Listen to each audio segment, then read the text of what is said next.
One of the most time-consuming details you can add to your haunted house is a stenciled wallpaper. It's a great way to transform a sheet of plywood, but it can quickly eat into your build time and your budget. In this video, I'm going to show you an affordable and time-saving way to get the look of antique wallpaper using a lace curtain panel. To get started, I'm going to base coat our wall panel.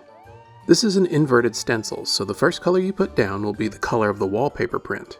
The second coat of paint will be the background color. In my case, I want a dark print on a light background, so I'll do my darkest color first.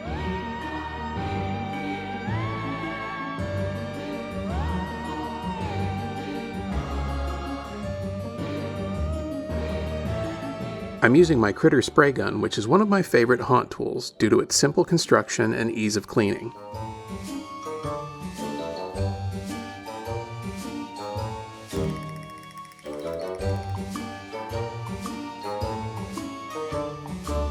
To create the look of antique wallpaper, I'm going to use a lace curtain panel. I picked up this one online, and there's a link down in the description, but you can find lace curtains or even a lace tablecloth at your local thrift store for a few dollars that will work just as well.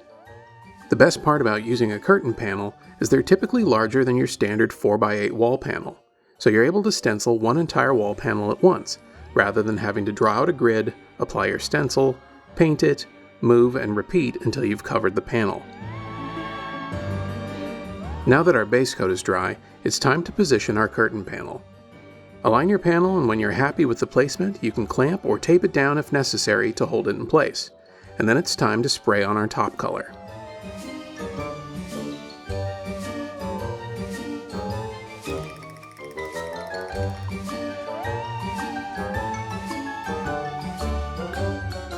For this step, you could use spray paint, a spray gun, or even an airbrush. But whatever you use, you want to make sure that it sprays a fine mist of paint. Anything heavier and the stencil won't turn out as well. Lightly work your way across the surface, overlapping each pass by half to build up to your final color. Keep a distance of roughly 18 inches from the panel to prevent the paint from going on too heavy and creeping underneath the lace. The more dense portions of the lace pattern will be the darker color, and the more open knit parts will be our lighter color.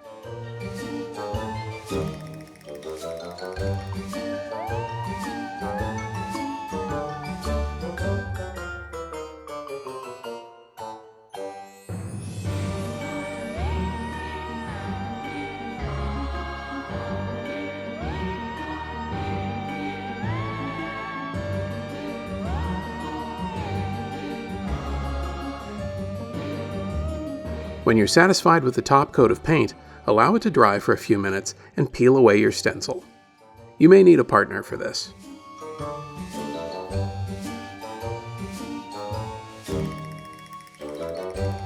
There may be a bit of overspray or ghosting to your stencil.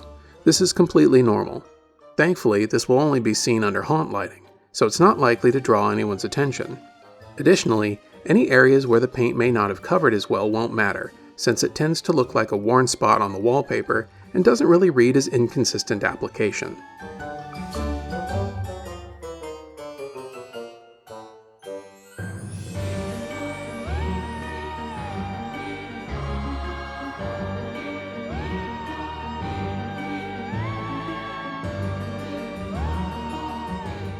With the wallpaper section out of the way, I think I should address the wood paneling. Clearly, white isn't a great color for a haunted house, so I've masked off the wallpaper and I'm going to lay down a green-gray-brown color and allow it to dry. This color is something I mixed up to be complementary to the wallpaper, but you could go with any color you like.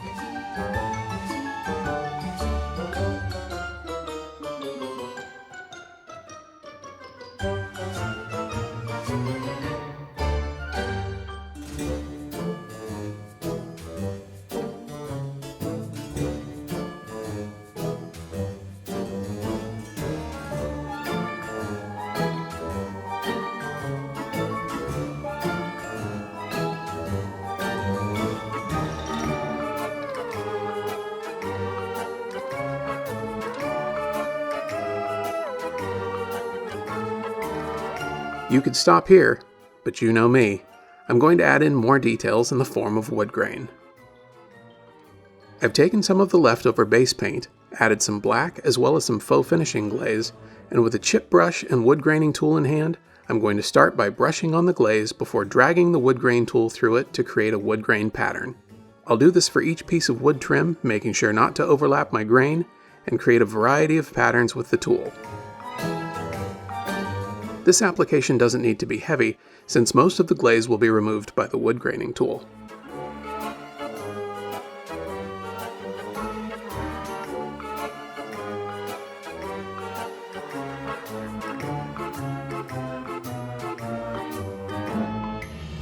I also like to wipe off any excess paint from the wood graining tool in between passes to help prevent buildup in the grain pattern.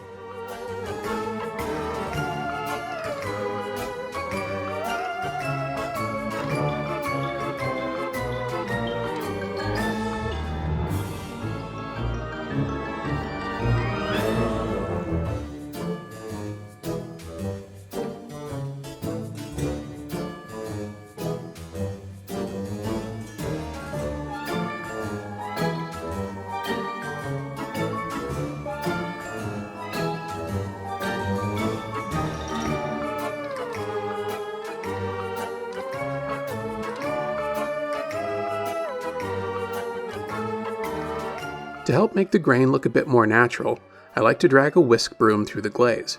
This breaks up the pattern by adding in fine lines.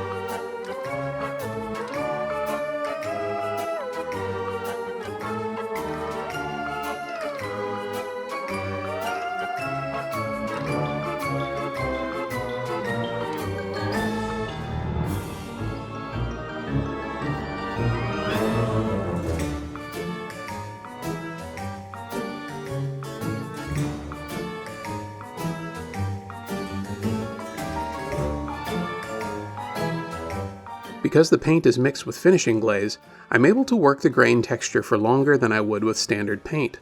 So if I'm not happy with the way something looks, I can brush over it and try again.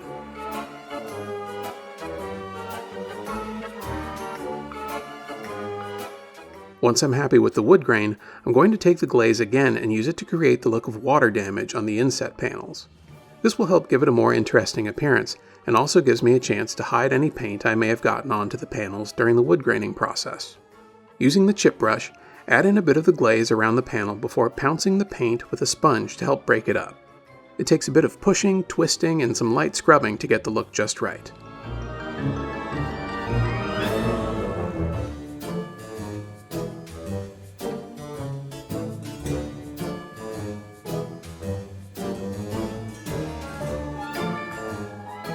The amount of damage is completely subjective, so have fun with it and make it your own.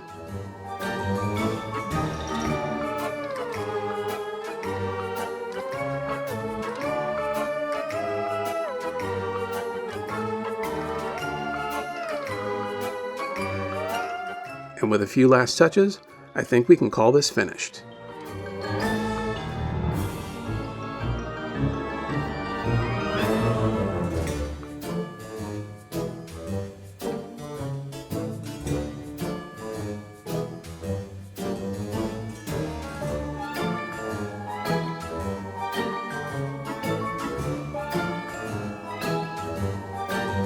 Well, that's going to do it for this video. If you want to see more videos like this one, be sure to hit the like button, subscribe to the channel, and click the notification bell to be alerted the next time we put out a video. And until next time, happy haunting.